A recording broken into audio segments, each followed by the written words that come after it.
Welcome, everyone, to the Everything Show, episode 425.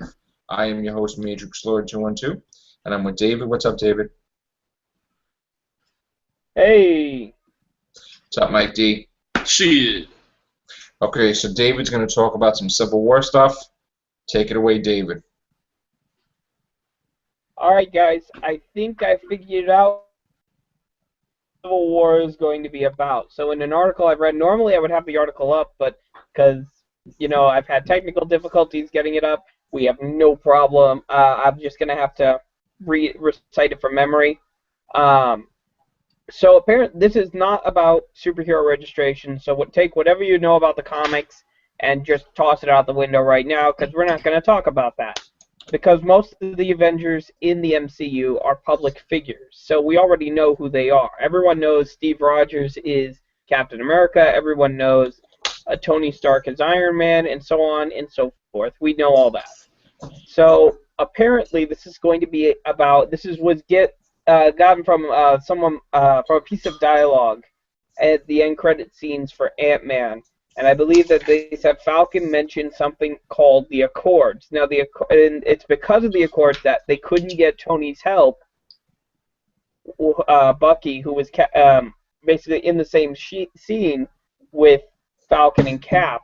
Now, a lot of people are wondering what the Accords are. The Accords, now, the recent rumor is a basically, I want to say, a law that governs superheroes and when they're allowed to be enlisted during certain crises. Like, when can the Avengers help out, when can they not help out, because of the collateral damage that they've caused, not only during the first film, but during Age of Ultron and whatever is going to trigger the Accords in Civil War.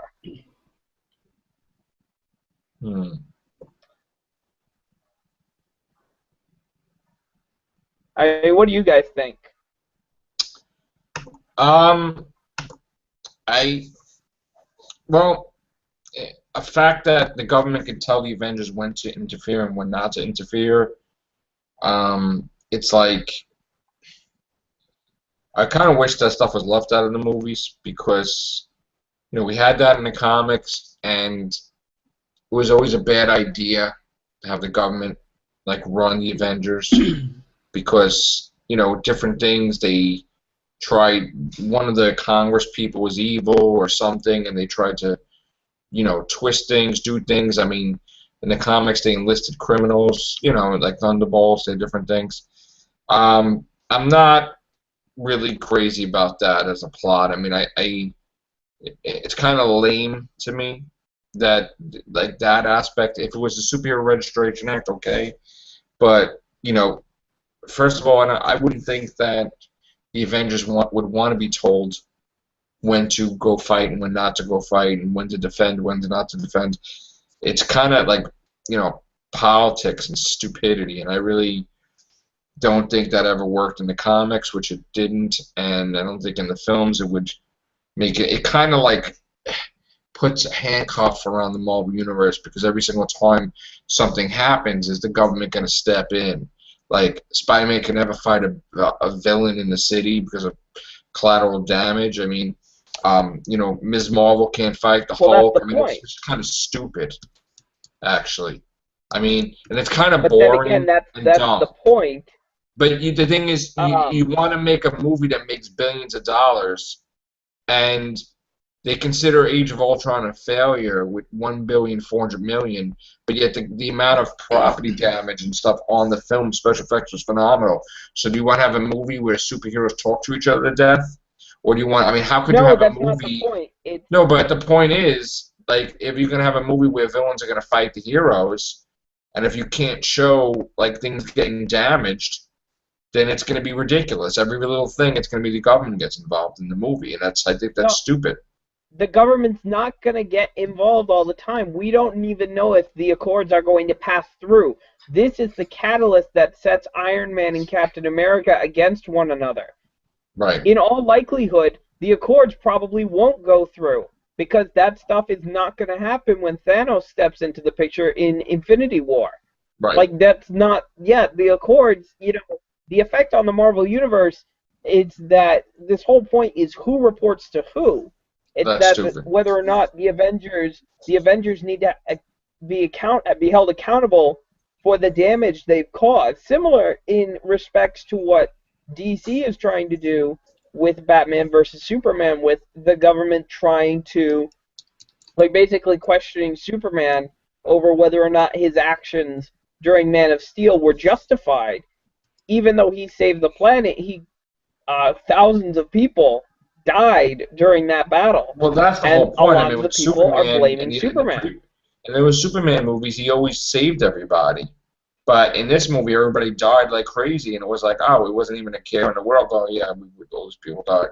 It's like that's what made another reason Christopher Nolan left too. Besides, like Zod getting his neck snapped, like that's not Superman. Like when that stuff happens, I mean, it's not what I grew up on anyway. So, but getting back to this whole point, I just think it's just for the box office draw to have Iron Man versus Captain America. I never felt that Civil War, it was for now. That's something that should have happened. It happened later on in their history, and in the movie history, it should happen later on. Age of Ultron was a storyline that started like last year or 2 years ago that wasn't even worthy of not that they adapted that comic to the movie, and I know this is just a name only, but I would have been more happy with them using somebody else as a villain right away. And then the fact that they used Ultron, I didn't like it that Tony Stark was the one that created him along with Bruce Banner. I'm reading an article here that says the Accords mentioned in the mid-credit scene in Ant-Man are called the Sokovia Accords, Sokovia. They're the ones who say when superhumans can be used in action. Well, we'll see how that goes.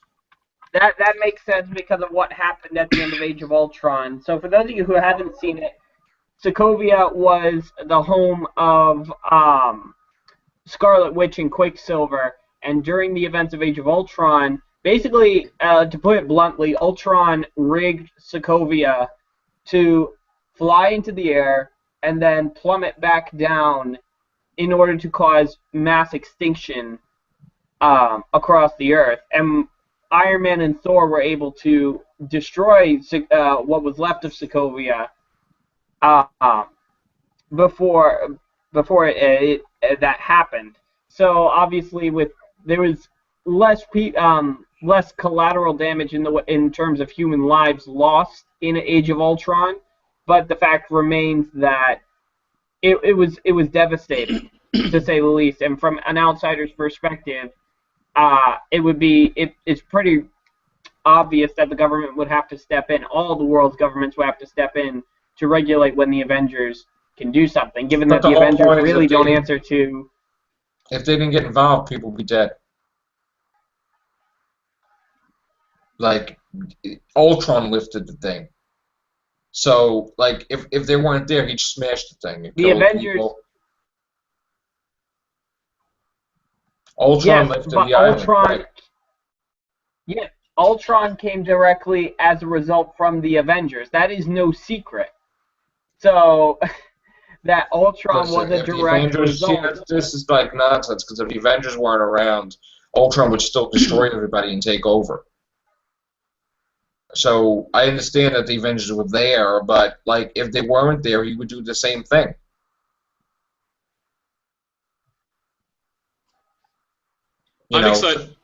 I'm excited to see that they're actually filming this movie in my hometown, Atlanta, Georgia, in the metro Atlanta area, like Norcross, Buckhead. Right. It's like if someone's choking, right? And the only way to save them is you got to give them the Heimlich maneuver, or if you stick your finger down to pull out the food that they're choking on, does that person sue the person that saved his life? No, but that happens in real life. People get sued for whatever reason. They sue people that saved them or whatever. It shouldn't be that way. Right. Good Samaritan law, right.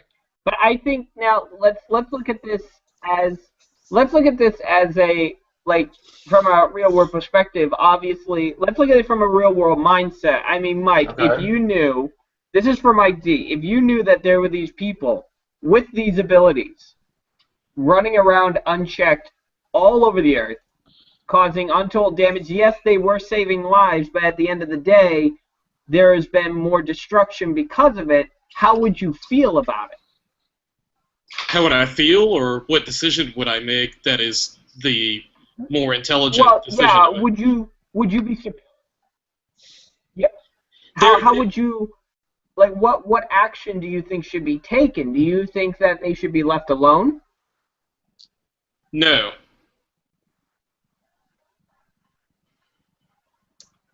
I want to answer that too. I see. I want to answer that too. No, I don't. Okay, I'll expand upon that. I don't think they should be left alone, because you have to have, like, who watches the watchers? You know, like, you have to have some sort of checks and balances. Because even though we know these characters are heroes, in the real world, you wouldn't know if someone just decided, hey, we're just going to turn into a, not even a bad guy, like it's a conscious decision, but let's just say somebody, I mean, we see that in everyday life. Regular people just decide, hey, I'm just going to all of a sudden go shoot up a movie theater. I mean, these superheroes, that they're capable of having the same sort of, like, psychological issues where they would just snap and do stuff. So you would need some sort of regulation of some degree over them, especially them, because they have the superpowers. I want you to ask me the same question, David. Well, go ahead and answer, because the question now we'll No, turn the I'm question to you. going to answer. The question is yes. They need to go after Loki, Masters of Evil, Doctor Doom, all these people with superpowers, because those are the people that are causing the damage. Those are the people that are threatening people. But if you're going to go after the people that save human lives and save people from those supervillains, no, you don't go after the heroes. You go after the villains. If they're so concerned with collateral damage, they'll create their own teams, or they'll make SHIELD superhuman people to go after the supervillains. I think that's a simplistic approach to the situation, Joe, because we go to war right now, and we cause collateral damage, and we still have an oversight committee to go after the quote-unquote bad guys. So you do need a regulated sort of entity. You can't just have people go out there, you know, just causing all sorts of havoc. When they go out and they have rules. They can't just go shooting up, you know. They're going after, say, Osama bin Laden. But rules don't mean anything without enforcement.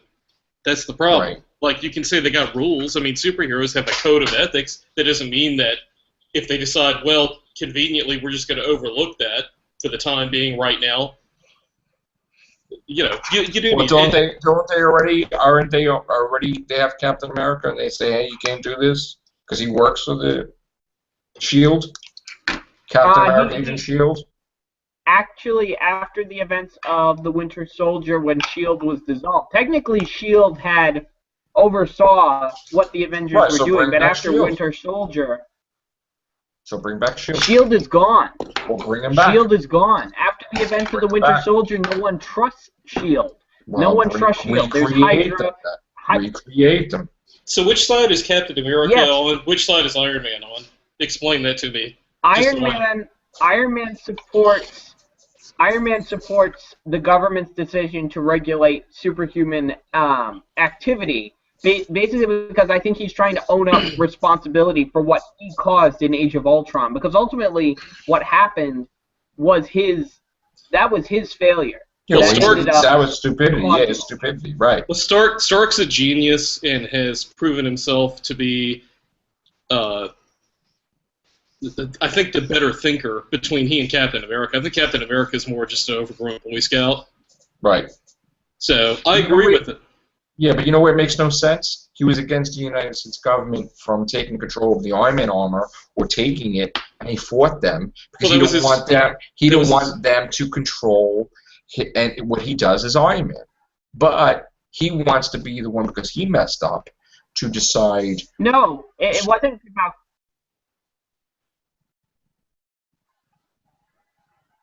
Sorry.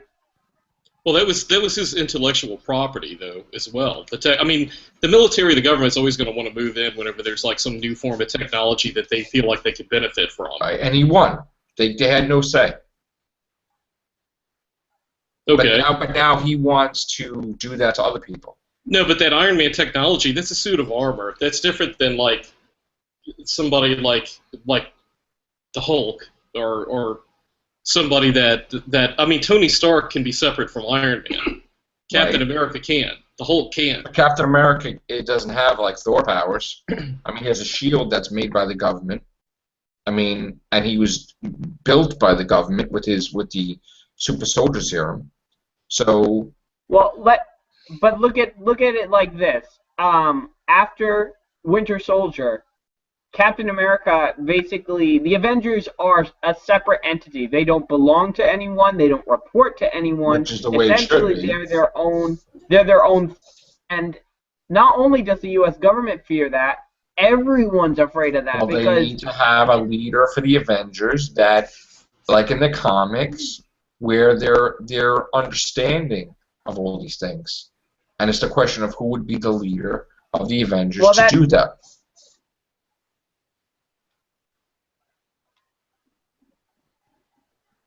I'm not familiar with the Civil War comic series. Who do they inevitably utilize, or what group do they utilize, or what sort of organization to oversee?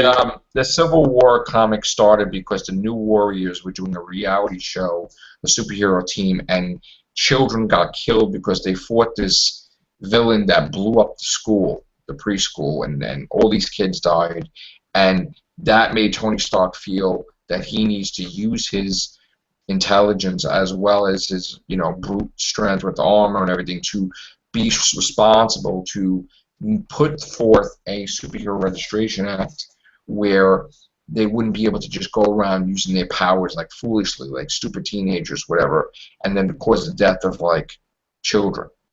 And this meant that the government wanted to know the secret identities of people that they didn't know, like Spider-Man or, other people. And, this caused conflict where Iron Man wound up getting superheroes to take down superheroes, which was not cool. Well, it's just like, for argument's sake, maybe I'm wrong, but it sounds like this is no different than like having a gun registry. If you're going to have a gun, you're going to have the responsibility to register that. I mean, is this similar to like the Mutant Registration Act, or? Yeah, but see, the point was it was revealed that Iron Man was wrong, because what happened was Iron Man had put in fail-safes to take down his own people that, in case they went against him, like especially Spider-Man. Spider-Man says this is wrong because Captain America died as a result of the Civil War, and Spider-Man turned on Iron Man, and basically, what kind of respect did he get that he revealed his identity to the world? Now, Tony Stark and his arrogance, even though he didn't side with Tony Stark, he basically threw Mary Jane and Aunt May out of protective thing, and every supervillain came gunning for Spider-Man. Protective custody? Like, yeah, they were living in Stark Tower, like the Avengers thing, and because now they revealed himself to the world, they wouldn't even be able to walk on the street. So he obviously, like, he also rigged the Spider-Man armor where the Spider Sense wouldn't work against him. They weren't fighting. He had to rip the armor off and fight him just with himself, like a suit. So he felt that as a betrayal, and he felt that he was used. Because, by getting him to reveal his identity, people says, well, if Spider-Man did it, I'm going to do it. And that's what was happening, but then people were dying. So I don't understand what was wrong with Stark creating something in the armor that would allow him to still have the upper hand over Spider-Man. Because it was basically never, it was like kind of scummy to do. I mean, it's not. That's called... No, it isn't. No, I don't agree with that, because he made the Hulkbuster, didn't he? And the Avengers sure as shit needed that when they needed it, didn't they? Yeah, but Spider-Man was working for him. In fact, in the movie, Banner and Stark created in Age of Ultron, it actually said, it's not explicitly said in the movie, but behind the scenes they actually did say that the Hulkbuster in Age of Ultron was a creation of both Stark and Bruce Banner. Okay. Right. That's different. I get that now. But that's different. No, but I understand because Banner was complicit with that. But to me, that's just being smart. is doing Yeah, something like that and the because kid, it's better. Let me ask you something. If you're in Stark / Iron Man's place, wouldn't you rather have that and not need it than need it and not have it? Well, that's too much like control. Then you don't trust your own people, and you're gonna turn on them. No, So it's it's like, that's just called, you know. but that's like It's Big Brother, though. it's like That's like no, spying but on. no, that's But it's that's like see, that's a against. But war. that's against. It's That's a listen. no, war. it's Big called due diligence. It's called No, due diligence. you know, Yes, it like Big is. Brother, And, where people are supposed to spy on you in your house and know where you are okay, at hold time. on, hold You on. don't. That's like invasive. You can't do stuff like Those, that. no, those are two different Hold things. on. We're talking about Orwellian scenarios with the general public and civilians as opposed to superheroes.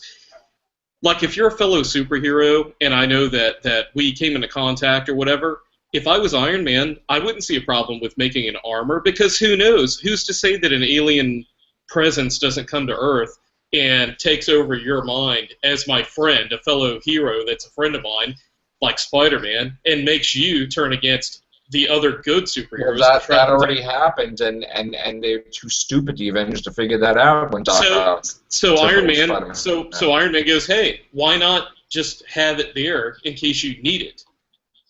There's nothing wrong with that. I mean, we And can't here's live the in, thing. we can't live in a And here's the jacket. thing. What? Yeah. Oh, sorry. No, go ahead, David. There's a delay. Yeah. Okay. Here's the thing I gotta say is that even in the comics, I know that Matrix is kind of making it sound like Iron Man was just being a huge dick and all this, but it actually was shown in the comics that even Stark was questioning his stance on this. And I believe one of the things Yes. he said was, "Please God, let me be doing the right thing." Yeah, but And that show. Hold on 1 second. Let me interject real quick, David, with what you just said, because that's an important point. That shows you where Stark's head was. He wasn't doing something nefarious. He felt guilt, which is natural, over being put in a position where he would need to do something like that. He was the conscious person. He was very conscientious about his decision of what he was doing in that situation. I mean, there are things that Stark did in Civil War that a lot of people didn't like, especially him targeting members of the Young Avengers, which were children. He was targeting children during the battles, which I know strategically it made sense to go after the son of the Scarlet Witch, who had reality-altering powers, but still, the point remains there that going after children was something that was a low for Tony, but it wasn't something that he was necessarily proud of. The point is that I believe Marvel was actually backing the pro registration side during that, so even so that they actually had to. I believe I have it that actually in the Iron Man basically visual guide that I have downstairs. I actually do have that. And it was not. This is probably one of the hardest things that Tony has ever had to do to go against Cap, because as much crap as they give each other, Tony has nothing but respect for Steve, for what Steve stands for.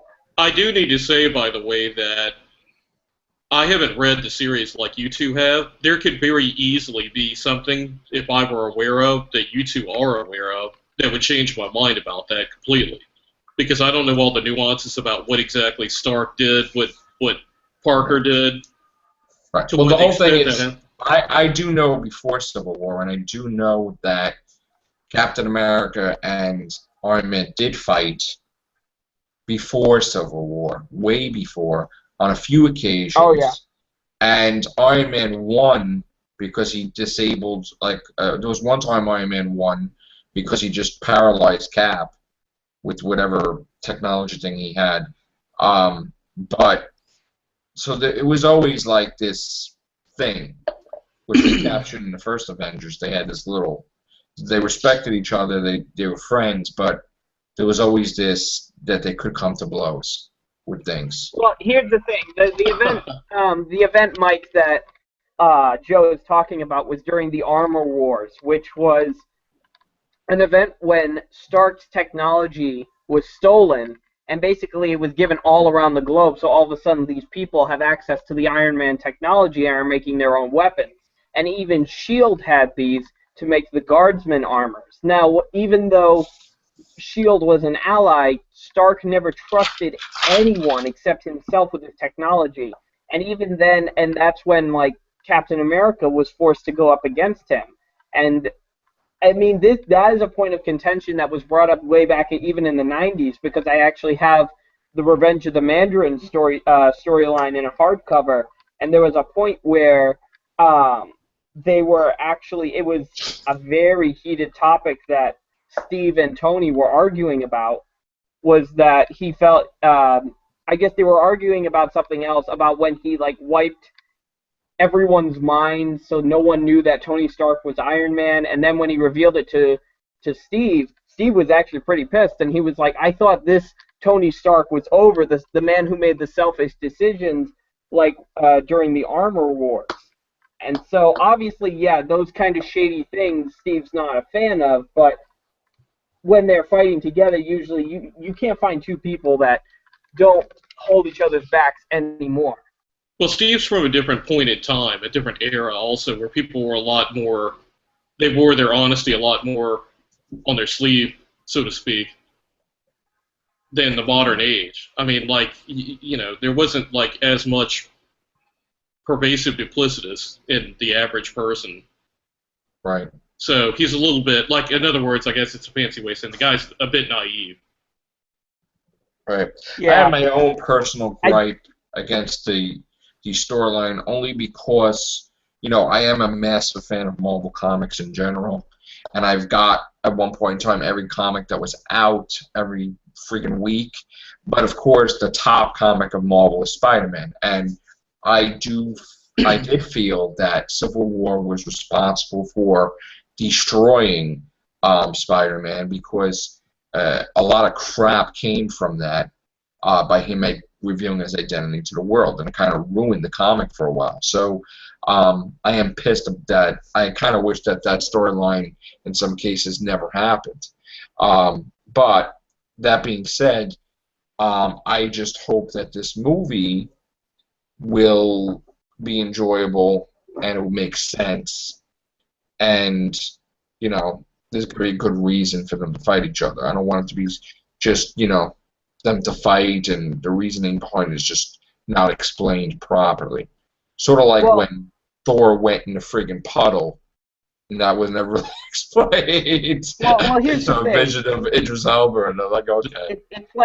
It's like what Batman v Superman is going to be. Don't let the title fool you about Batman v Superman or Civil War.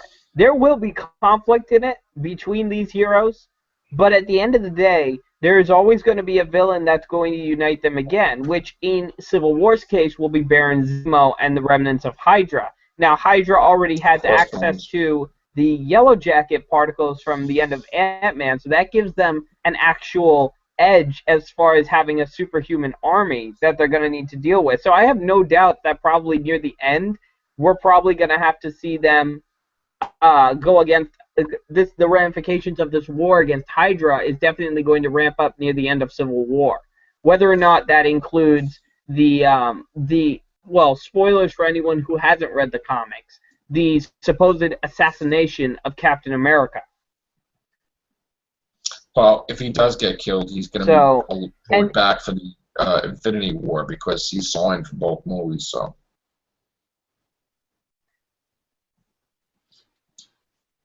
Well, in fact, we might actually have him for more, because another article I read was that Chris Evans basically said, if Marvel wants me, they got me. So he is happily willing to extend his contract to be Captain America for as long as they want him. Yeah, but they're cheap and they don't want to keep giving raises out, because that's a problem.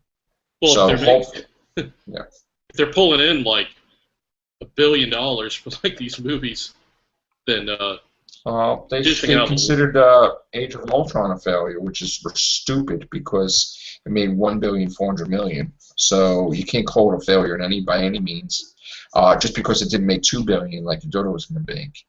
Well, the thing with these films, and we're going to see it after Star Wars also, they're going to keep having to up the ante with a big explosion, big production, and it's going to kill a lot of the market for putting smaller films that are like just very visionary directors in the theaters, because why have that in there if you could just run Avengers #6 in every theater that you have in a particular movie house?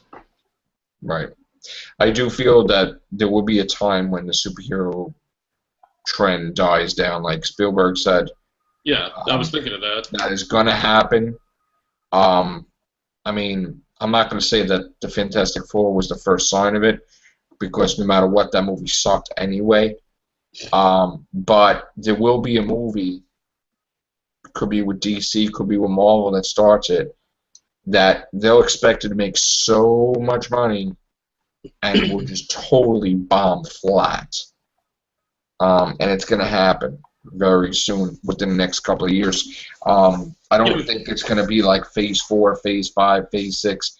I think if they continue with the phases, the amount of movies are going to shrink, because what's going to happen is Disney has Star Wars, and Star Wars is going to interfere with their superhero properties, because you can't have them out at the same time. Now, what people are going to learn when The Force Awakens comes out is that that's going to have the Titanic effect, where that's going to be #1 in the box office from December until April. Okay? There's going to be crap coming out, and nobody is going to take it off its #1 spot.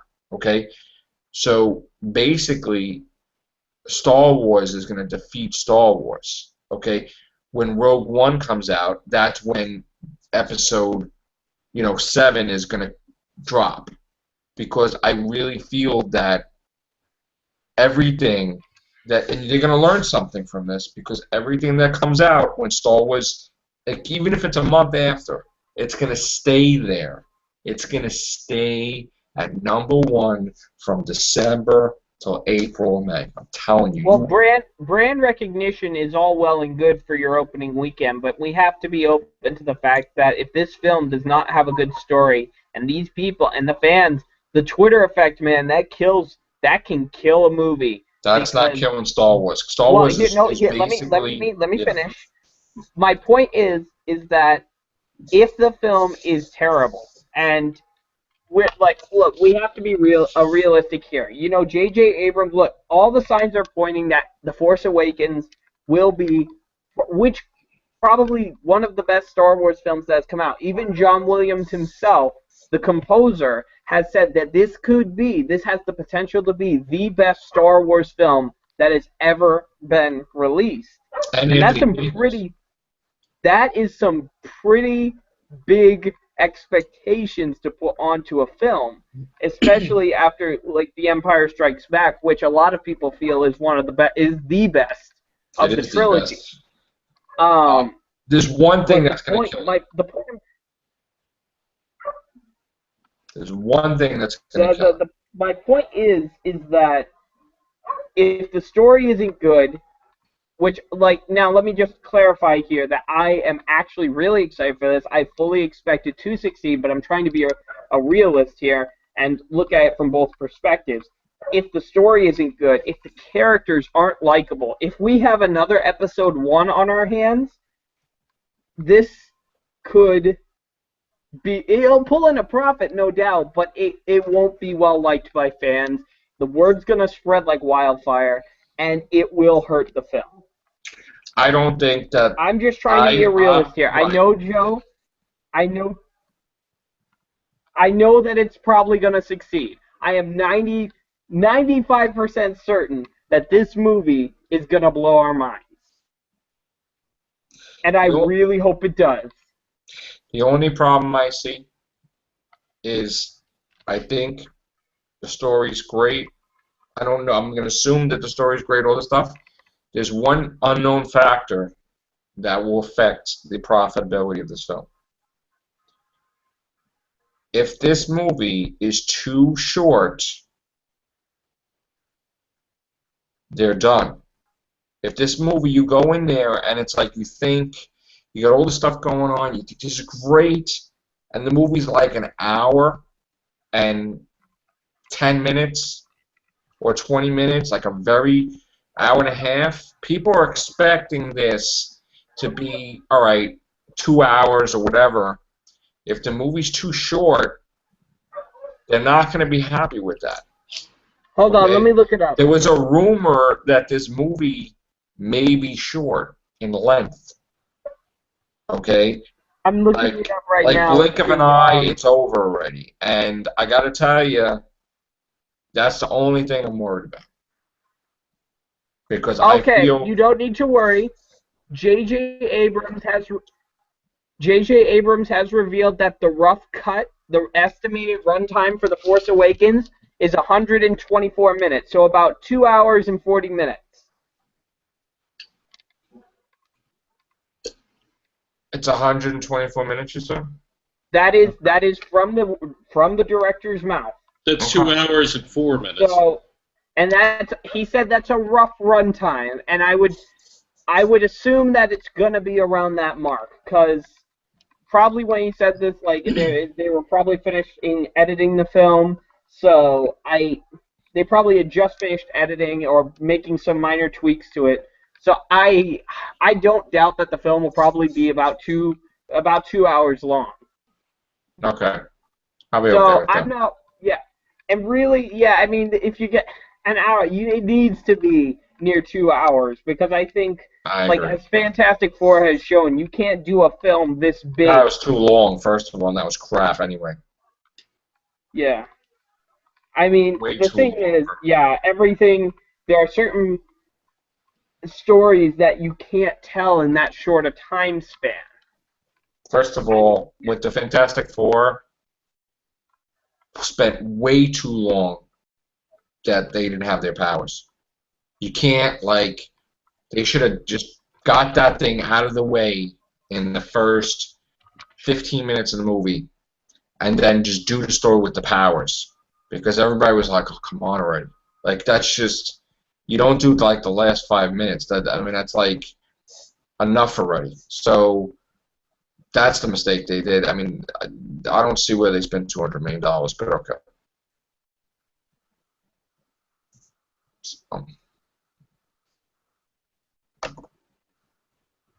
You there, David? Yeah, I'm here. Okay.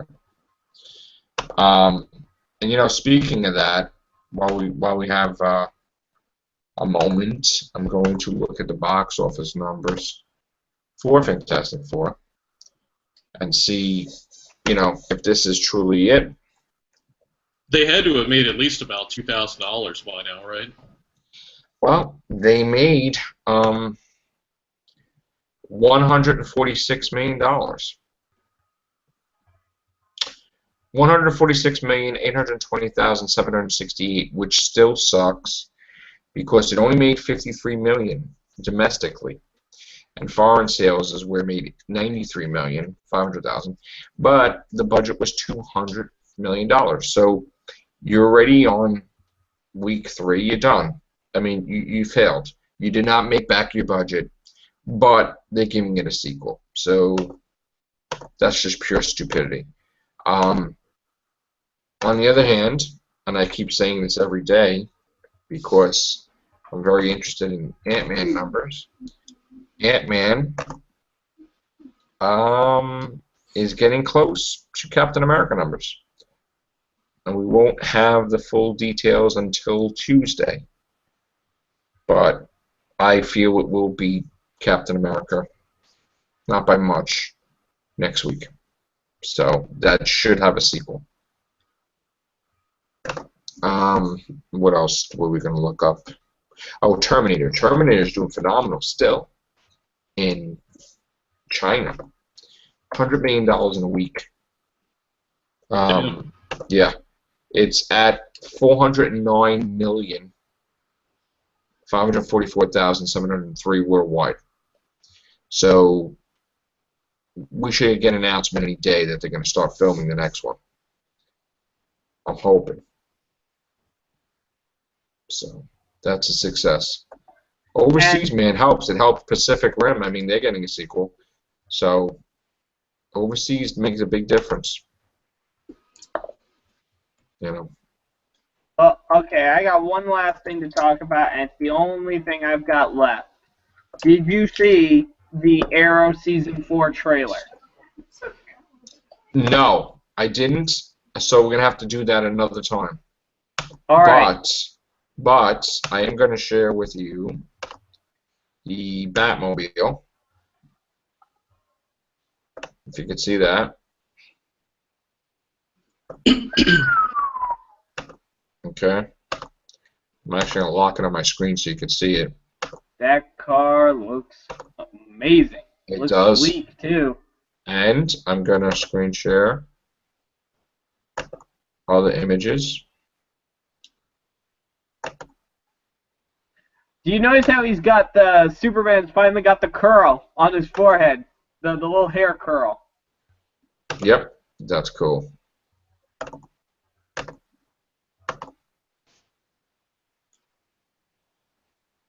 So that's. I wonder who she works for. I think she might be working for LexCorp, perhaps. Ah, that's a great Batmobile, though. That is a good Batmobile. I actually, the You funny saw thing it? You saw it like, before or yeah, no? I've seen this. We've seen a little bit of the Batmobile. I have seen this particular photo. But the funny thing is that I've been in earlier casts. I've been talking about Arkham Knight so much. Is one of the Batmobiles that's been hotly requested to be put into the game is this particular Batmobile. I highly doubt we're gonna get it, but my God, the thing looks beautiful. It does. It's like a combination of like that rough, like the wheels and the gun remind me of the Tumbler in terms of like it's how it would look in combat, but the overall shape of the body of the car gives it that nice, sleek look that the Batmobile is known for in the comics. Yeah. Great job with that. Looks great. Also, so we're not going yet. They are filming Agent Carter 2. Ron Perlman's talking about Hellboy 3, that may happen. And Fear the Walking Dead ratings Dropped. The second episode of the spin-off series, grew by a whopping 3.5 million viewers within 3 days. Let's see.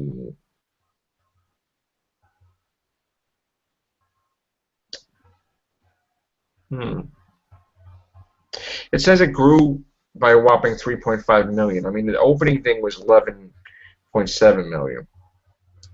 So the second episode was at, I guess, 3.5 million.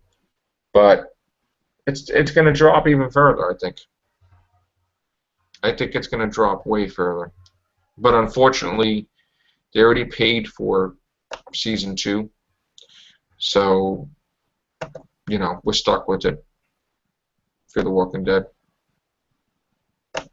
So, and they're making Fox is developing a Mega Man movie. 20th Century Fox and Apes franchise producer Sherman Entertainment are reportedly teaming up for a film adaptation of Mega Man video game series, which has sold over 30 million copies. The tracking board had the news and says development on the project has begun in earnest, with Peter Chernin producing and David Reddy and Michael Finfer overseeing the production. In the mythology, the benevolent Dr. Light creates an android assistant, but finds himself betrayed by the evil Dr. Wily, who steals the designs in an effort to build a robot army for world domination. Dr. Light upgrades his android to take on Wily and his robot minions. It says around 130 video games have been produced about Capcom's Ionic Blue robot character and his allies since 1987. Character has an expansive mythology that crosses not just games but books, novels, cartoons, and comics over the years. I don't know about 130 games. Actually, yes, because I do believe that, because you have to take into account that we're not just talking about the original Mega Man here. We're not talking about the one from the first game. There are so many different interpretations of Mega Man. In fact, look up his Final Smash from Super Smash Bros. For the Wii U. That has some of the most iconic versions of Mega Man. I will say when I grew up and I was young, and Fox had a TV show called that they got from Japan called Mega Man Net Warrior. Mega Man was very, very different. He wasn't a blue android. He was actually a computer program, and it reminded me of Tron in a lot of ways because that's kind of what it was. And the fanboy in me for that series actually kind of wants this to be like, since Tron, the new Tron movie got canceled, I kind of want a Mega Man movie that follows. Well, I grew up on Mega Man, and I don't remember there being 130 games, and I could probably name most of them. I know there was Mega Man 1 through about 8 until they made 9 and 10 on, 9, I believe, was on, what was that on? They made 9 and 10 on the Wii, I think. Right? Was there 11? Yeah, hold on, I'm looking it up. There was also Mega Man X 1, 2, 3, 4, 5, 6, and 7, maybe. Then there was the Mega Man. Currently, as of December 31st, 2014, there are 131 titles. We are talking about the Mega Man series, Mega Man X series, Mega Man Legends series, Mega Man Battle Network series, awesome, Mega Man Zero series, Mega Man ZX series, Mega Man Star Force series. There are 131. Yeah, I have the list right here. Send me the list. Put it on the chat. I want to see. And it even has a list of canceled games too. And they don't count the canceled games in the chat. But they can't count. They can't count the collection games because the collection games is the same games that were done already, right? No, the collection games were retouched up and remastered. So yes, they do count as their own. They count as a game thing, I believe. Let me see. Oh, that's terrible. All right. Perhaps. Hold on. Perhaps. I don't count the collection games. I don't know why they count that, but.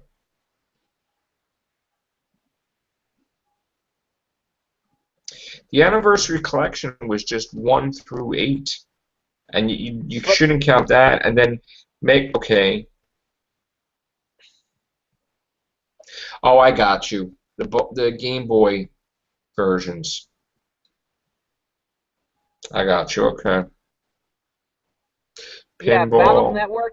The Battle Network series was the one when I meant Net Warriors. They're counting arcade, right? Okay.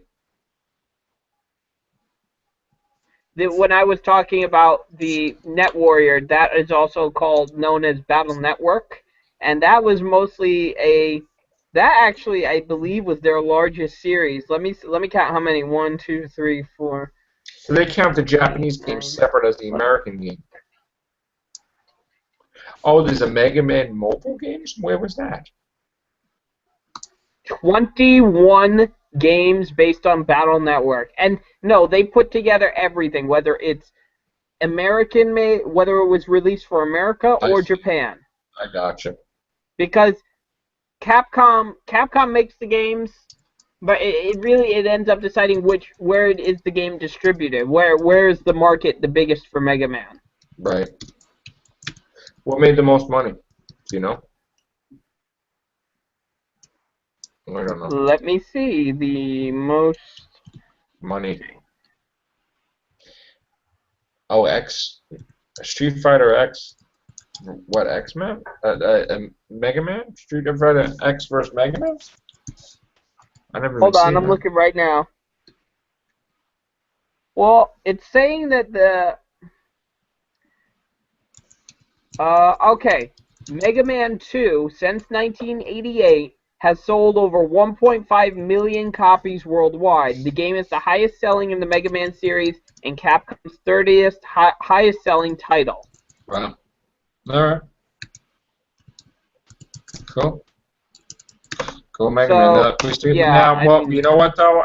Honestly, what I'm looking forward to is Mighty Number 9, which by all intents and purposes is Mega Man returning.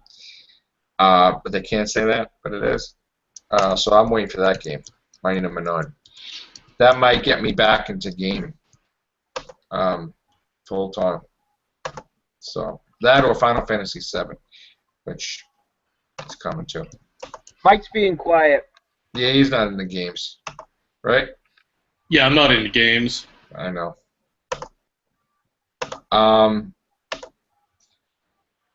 What else do we have to talk about? We have.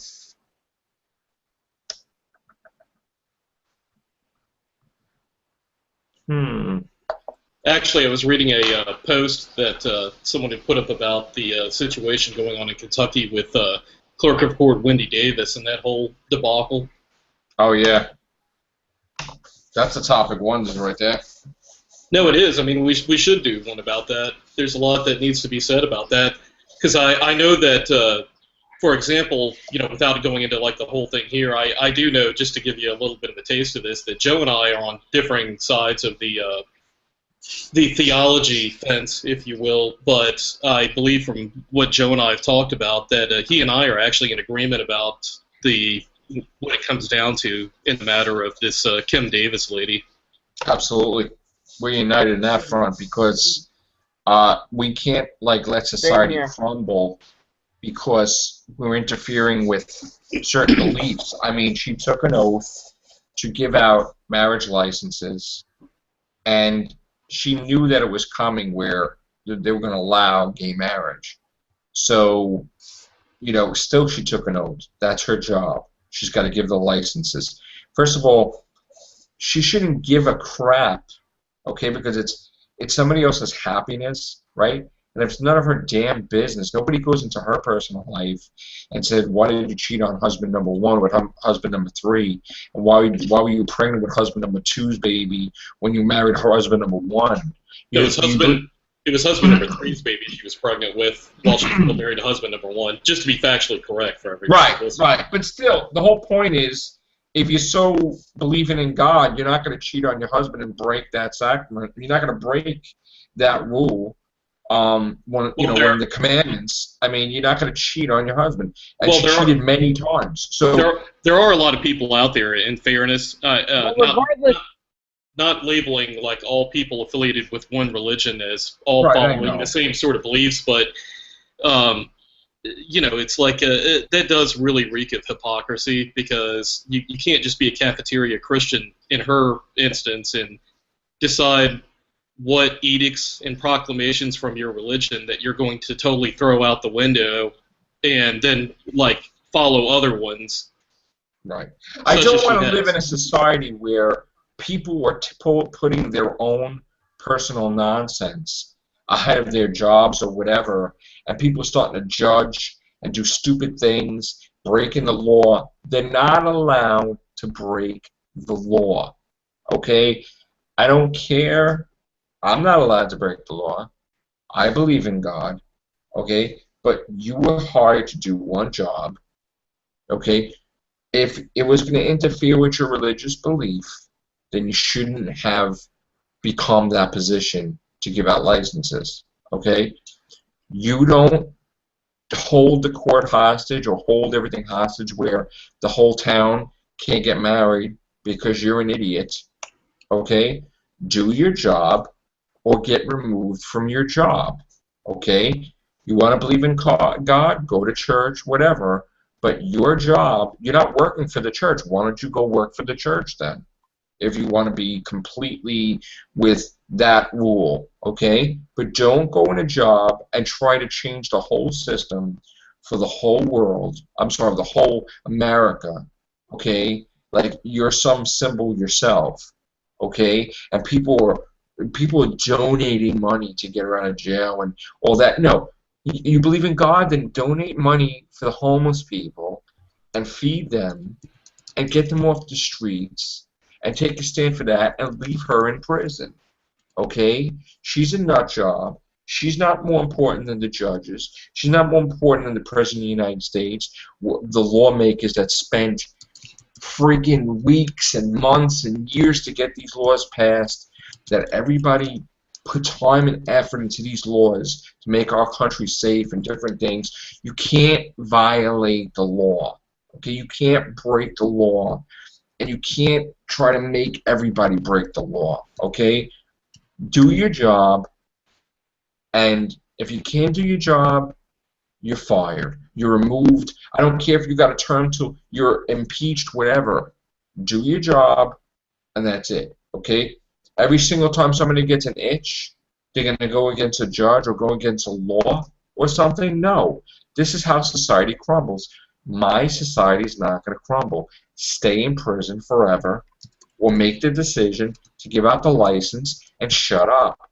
You can't like judge these people because they're gay and then not expect them to judge you for being a horrible Christian. Okay? The door swings both ways. Okay? You can't discriminate. God doesn't want people to discriminate against people. God doesn't want, to hurt people. Like, this is nonsense. Okay? Let God, you're not God. Let God judge. If God's so against gay marriage or whatever, let God do it. That's His job. You're not God. Do your job, do your thing, and that's it. All right? You're not above anybody. You don't even work for the church. You're not a priest. You're not a nun. You're not anything. Okay? You just do your job and let the church worry about that, or let God worry about that. All right? Don't try to be more than what you are. Don't try to get stupid people to follow you where it's okay, because what's going to happen is you're going to have it's going to be a chain reaction, and all these stupid people and nut jobs are going to go around in her name or stupid things, and they're going to break laws, and then you're going to have mass hysteria, okay? Just like in Baltimore, right? The guy died, from police brutality. It was like African-American cops that basically were in the car with the guy when the guy died. They blamed it on white people. They started attacking everything, churches, police cars against whites. No, it's not against whites. Don't be stupid. Okay? The guy had a criminal record a mile long, and if you had something wrong where you couldn't breathe or whatever, you shouldn't have been a criminal. Like, common friggin' sense. We can't let society crumble. Okay? There's no excuse. If you destroy a police car, you destroy a building, you go to jail. That's it. You don't get a pass. You don't get a pass by the mayor. You don't get a pass by anybody. You can't break the law. That's it. That's it. Well, the problem with extremist people in any religion, in this case, I'm going to use Ms. Davis, who is a fundamentalist Christian. They see the laws of God be higher than the laws of man, and that's okay if you're wanting to live your life based on your own religious beliefs for yourself. But when you start causing harm in other people's lives in the society that you share with them, in her case by not doing part of what your job's position requires you to do in issuing marriage licenses based on your own, I would use the term bias of your religion against the lifestyle of that other group, then you are not doing your job. That's pretty simple. I mean, I'm an atheist. If I got a job working at the DMV and I just decided one day, I don't want to issue marriage licenses, or driver's licenses rather, to Muslims or Christians because I don't agree with their choosing to believe in a deity of their own, then what I'm doing is I'm forcing my lack of a belief onto people who have a belief of their religion of choice. And that's not right either. If hypothetically I were someone who would do something like that, or someone who does something like that, which I am not. Right. So this is very clearly it's pretty clear. I mean, I'm actually reading a comment that this person put, and it's about 3 sentences long, but they address this. So they're answering a meme photo saying if I wonder if Kim Davis is going to run for Congress. She's good at not doing the job that she was elected to do. And this person responded by saying, so what job was she elected to do that she didn't do? When I see posts like this, I know that people are throwing out emotional opinions and have little facts. Right. There is a ton of information available about this, plus that little detail about her job being fundamentally altered after she already had it. Are some people really so eager to throw off individual rights of others just because they disagree? That's what it looks like to me, like liberals hate our U.S. rights and freedoms. Well, right off the bat, when you start throwing words around like liberal, then that tells you something about the source of where this dialogue's coming from, because this is somebody that clearly just sees the world as groups. Like you're either conservative, liberal, Democrat, Republican, instead of just being an American. Right. And even if I disagree with someone's political or religious standings, this is just ridiculous and absurd for this person who left this comment to state this. Like that what this person said is okay, because their thing that stands out to me, the comment that they made, are some people so eager to throw out off individual rights of others just because they disagree. Well, the thing is, when you have a job, if I was working at a restaurant serving people, and you can fill in the blank with whatever group you want. If they happen to be a group that I, in my civilian life, have some opposition to, or their belief or their ideal with their religion or whatnot, I'm not there to preach, or I'm not there to levy some sort of judgment upon people. I'm there to provide a service. I'm there to provide a product, and that's the problem I have with like groups like Hobby Lobby and Chick-fil-A and places like that in the past, is because like Chick-fil-A, they're there to serve a sandwich. Like they're a business. Get out of the political nonsense.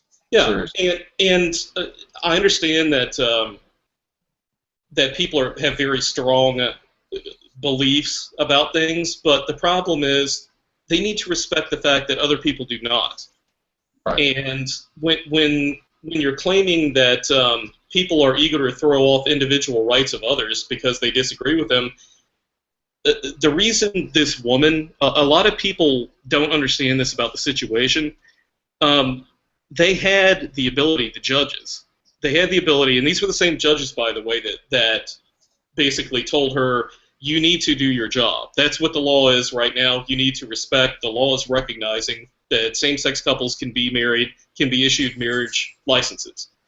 Right. She's not doing her job, number one, by going against the courts. If she has a problem with it, then she needs to seriously reconsider her job position and what those responsibilities are with that, and decide if she wants to continue doing that or not. Because she went back this week before the judges, the very same judges, and they found her in contempt. And the problem is, a lot of people are talking about, they're trying to make a martyr out of her for her decision to continue to go against what they have stated that she needs to do, which is her job. So, I don't even know why this is an issue, really. Well, what has happened is Miss Davis was able to, originally they were talking about fining her.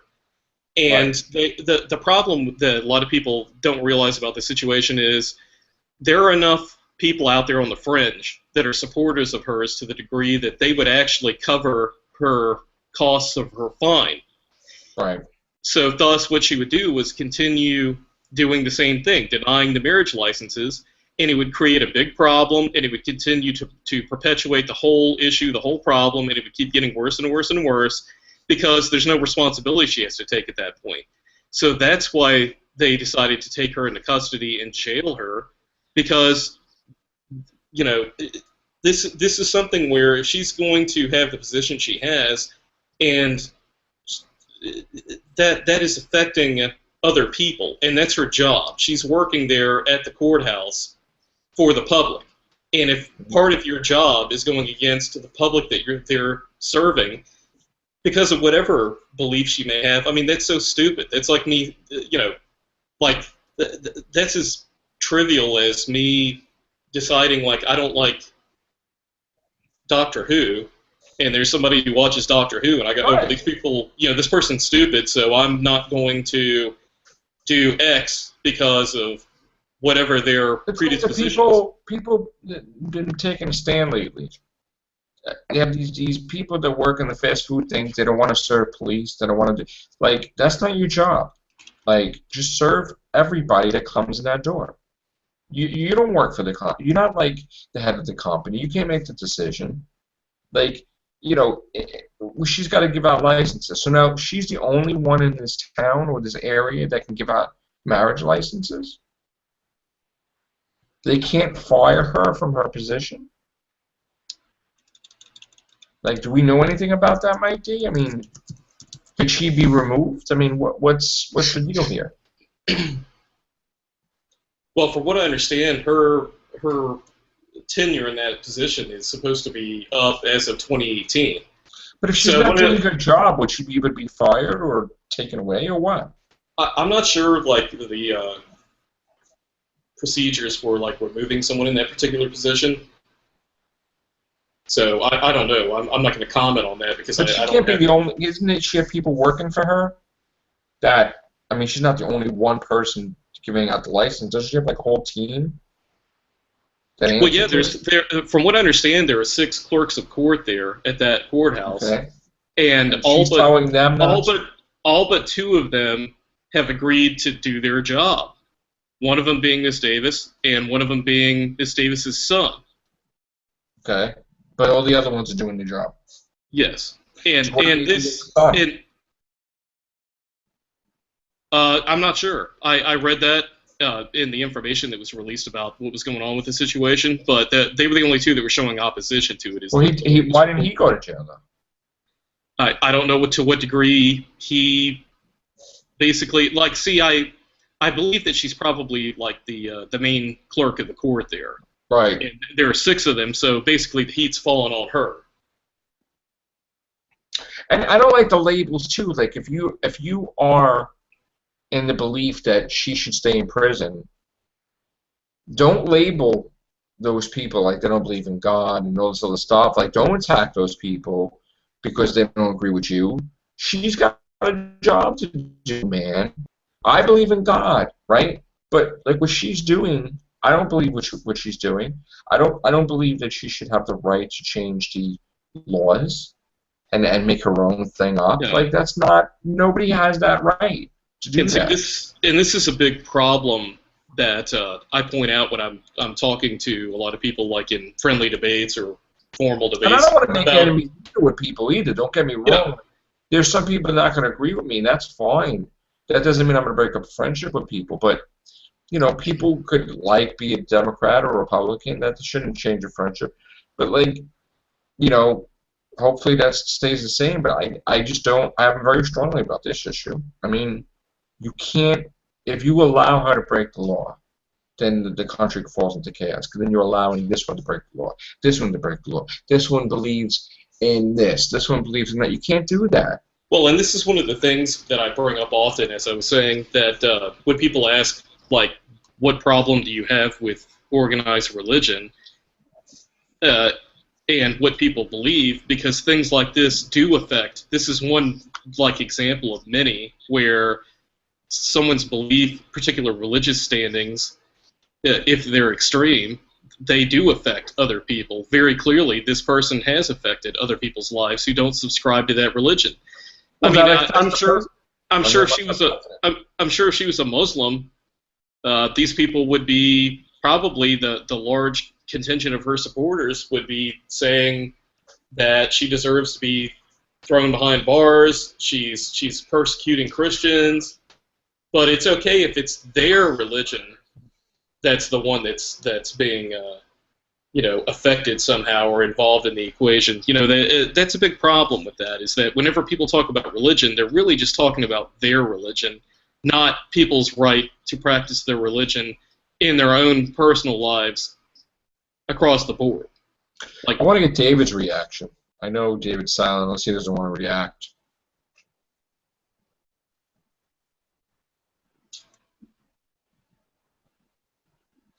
David, you have a reaction to that? No comment?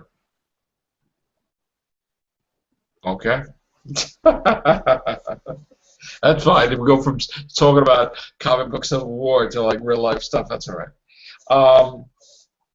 Yeah, we got to do like topic wonders on some of these things. Like, I mean, it's just amazing to me how things like these things come up, and it's like you don't realize how divided we are, like on the same subject. You know, it's like it's people are very strongly about supporting her, and like support what? Hate? You supporting hate? Like, what are you supporting? You know? I don't know. What do I know?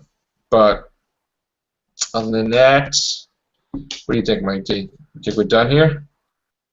I think we are. All right. Great show, I bro. think we are too. Great show, David. All right, guys, that's it. Take care. Bye for now.